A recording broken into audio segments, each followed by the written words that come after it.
Picture this, it's 2013, everyone's on Tumblr, Facebook, Instagram, Snapchat, and Twitter. The internet is nothing new at this point, and actually it's leaning into boring. It's stale, it's stagnant. But then what seems like almost out of nowhere, Vine drops. The 6-second chaos that changes everything. What's up everybody, my name is Tiana True, but you can call me T, and every week we take a trip down memory lane of the internet while I do my makeup. A little something I like to call lip gloss gossip. Vine, I miss her, I really do. She really was the it girl, and kind of feels like the avatar of social media platforms because she vanished when we needed her the most. Wikipedia defines Vine as an American short-form video hosting service where users could share up to 6-second long looping video clips. Yes, you had 6 seconds to execute an idea or deliver a joke, and that was it. Which is so crazy to think about nowadays because we have Instagram Reels, we have YouTube Shorts, we have TikToks, where videos can be 10 to 30 times longer than Vines. And today, a hook is considered the first 2 to 3 seconds of a video, half the time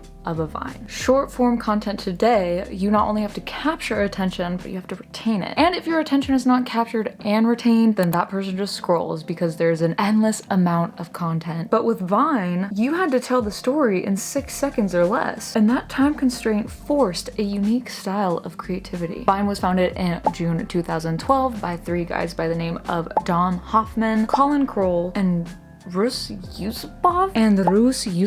After just 4 months later, Twitter acquired it for $30 million. Within months, Vine became the most used video sharing app. On April 9th, 2013, it was the most downloaded free app on the iOS store. And by May 2014, Vine had launched a desktop version. And in July that same year, they introduced the loop count, which showed how many times a Vine was watched, including embedded views on other websites like Facebook or Instagram or Twitter, because people loved resharing Vines on those platforms. You could even watch Vines on Xbox at one point. By December 2015, Vine had over 200 million active users and was the top competitor with apps like Snapchat and Instagram. It was the first major platform outside of YouTube where going viral actually meant something. A reference to a Vine would automatically be understood by a vast majority of people. Since jokes had to fit within 6 seconds, they were super quotable and memorable. Even today, people still quote Vines, and whether you think it's cringy or not, you remember it, especially if you're a Gen Z or millennial, or a zillennial, whatever you want to call yourself. Vine short-form content and short-form content today are vastly different. You have way less time to create and tell a story. I was and am an active user on all of these platforms. I remember when Vine was a thing and just everyone constantly quoting Vines and everyone would immediately understand the reference. Whereas today, it's not the same, and we'll get into that in a little bit. But yeah, quotability really moved the needle for creators because of the short amount of time they had to sell a joke. So because of this, popular content was super repeatable or just straight up memorable, and it wasn't as curated at the time. They did have categories though, so there were categories like popular now, on the rise, science, nature, music, comedy. If your Vine was trending, there was a flame next to it and it would appear on the popular now or on the rise page. And the thing about humans is we always want to be in on the joke, so of course you want to be up to date on all of the popular Vines so you can quote it at high school and be in on the joke with the rest of the cool kids. At first, it started out as a touch to record camera tool. This is before categories and the social feed was a thing. It wasn't meant to be a social network, but one thing led to another. The social feed was created, profiles came into play, and categories. You could add a location, you could add a caption, you could share it to Facebook or Twitter, and save to your camera roll. And everything was in a nice, neat, cute little square. Vine came from the fact that it was all these videos that were like one after another, essentially creating like a Vine effect. And this all created the app we love. I loved it so much I just drew it on my face. I mean, some of the most legendary Vines still live rent-free in our heads. One of my personal favorites was Road Work Ahead. I sure hope it does. Other classics include What Are Those, which I remember hearing many times in the high school hallways, along with It Is Wednesday, my dude. Look at all those chickens. Hi, welcome to Chili's, which rest in peace to that creator. He truly was a internet comedian comedic legend, Hurricane Tortilla, Oh, I Could Have Dropped My Croissant, Fresh Avocado, and many, many more. These weren't just funny moments. These quickly became a part of internet culture. If I missed any of your favorites, please let me know in the comments down below. Vine was also the place where a lot of creators got their start on the internet. There were creators like the Paul brothers. Jake and Logan were doing the craziest stunts within that 6-second window on that app, sometimes involving a motorcycle, or they were just up to some mischief in a local grocery store. And then you had creators like Sarah Shower or Curtis Connor, who had similarly large successes by fitting in witty jokes or relatable skits within those same 6 seconds. Some creators legitimately became Hollywood stars, and some others not so much. For some, that was a choice, for some it wasn't. Others had tried and just failed to replicate that success. But some of the biggest names, Liza Koshy, King Batch, like they went on to be in Netflix specials. Rudy Manusco just had an Amazon Prime movie come out that he wrote and produced himself. The fact that Brittany Furlan is with Tommy Lee, like that is the craziest thing I've ever heard. If you went back in time and told my 2013 self that that was a thing, well, first I'd probably say, who is Tommy Lee? And then when you told me, I'd be like, oh, that's weird. But some other favorites that come to mind, I think of Sarah Baska, I think Nicoletti. There was also Lele Pons, Geeks, Gabby Hanna, Brandon Calvillo. I remember when Josh Peck showed up on the platform and everyone freaked out. It was the Josh from Drake and Josh being on Vine, like everyone's childhood. Thomas Sanders, who was like the theater kid of all theater kids on Vine. These were just some of the big names, whether you liked them or hated them. I wasn't the biggest fan of all of these, but these were just some of the names. I feel like Vine culture, it was very easy for people to slip into not the most politically correct humor, and this led to a super big conversation. Curtis Lepore, and learning everything about him, and I mean, we talked about MagCon in one of my other videos with Nash Greer and Hayes Greer and all the MagCon boys. I just remember a lot of men making super misogynistic jokes or non-black creators leaning into caricatures, which is so interesting to look back on because I think that was when cancel culture was becoming more and more of a thing. So people were calling each other out on it, and some people were just in it for the money. I think some creators just enjoyed the power that Vine brought them, and so they all moved to LA. And with them all being in LA, we kind of saw for the first time creator collabs happening.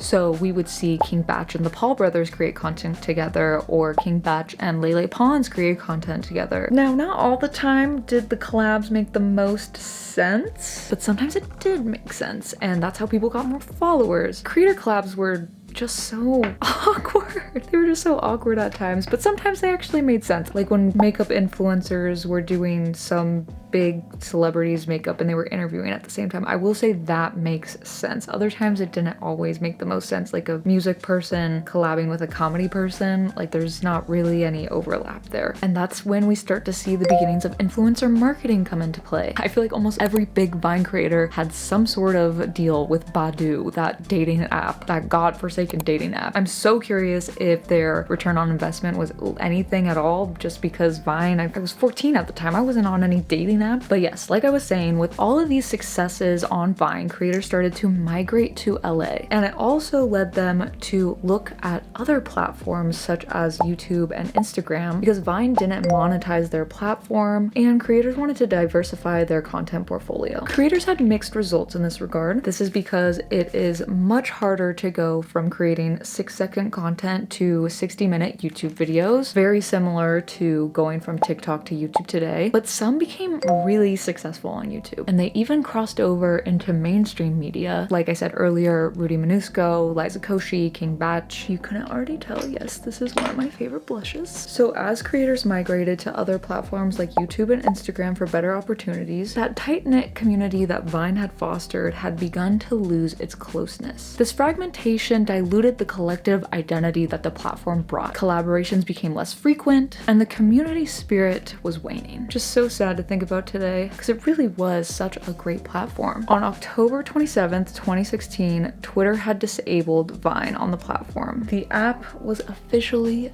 dead, and everyone freaked out. It was very similar to when TikTok died. It really was the end of an era due to the failure to innovate. By January 20th, 2017, Twitter had launched a archive of Vine, but that was later discontinued in April 2019. Meanwhile, Dom Hoffman was trying to create a successor to Vine. I think there was 2 attempts with 2 different apps with this, one called Byte being a video editing app, but ultimately it flopped. But Vine's downfall wasn't just because of Twitter. The app wasn't making any money. It tried to play the long game, but poor management and Instagram's introduction to video caused the rapid decline. And the final nail in the coffin, Vine stars tried demanding from the company $1.2 million each for them to upload 3 videos per week to keep the app alive. There was like almost 20 of them asking for that much money, so just think like 20 times $1.2 million.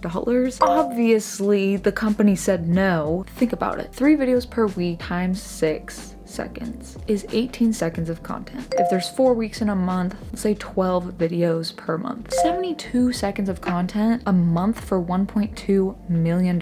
Absolutely not. That is the worst deal ever. That is just silly of them to expect. But yeah, the company couldn't meet this demand, so it caused a mass exodus. And everyone's favorite creators weren't using the app anymore, so they're just gonna follow their favorite creators to whatever app they're using. Between January and June of 2016, more than half of Vine users with more than 15,000 followers either ceased uploading or deleted their accounts and moved to other platforms. And now when you go to vine.com, it gives you this message and tells you to click here to take you to a Vine FAQ page. But that's ultimately been deleted now since Twitter has become X. Vine created influencers, but it also created egos. When Vine shut down, some people's lives were shattered and they struggled to adapt. Their entire career and identity was built on being a Viner. And when that disappeared, you either sink or swim, baby. So like I said earlier in the video, Vine hit the internet when things were just a little stale. And Vine changed that by introducing a simple 6-second platform. It was a refreshing shift of content, and it allowed for quick bursts of creativity. Some of the funniest jokes were on Vine. I mean, it had such a significant cultural impact. It shaped an entire generation's humor. It paved the way for internet celebrities today, and it inspired the rise of short-form content. It was the grounds for memes, viral trends, comedy sketches. I mean,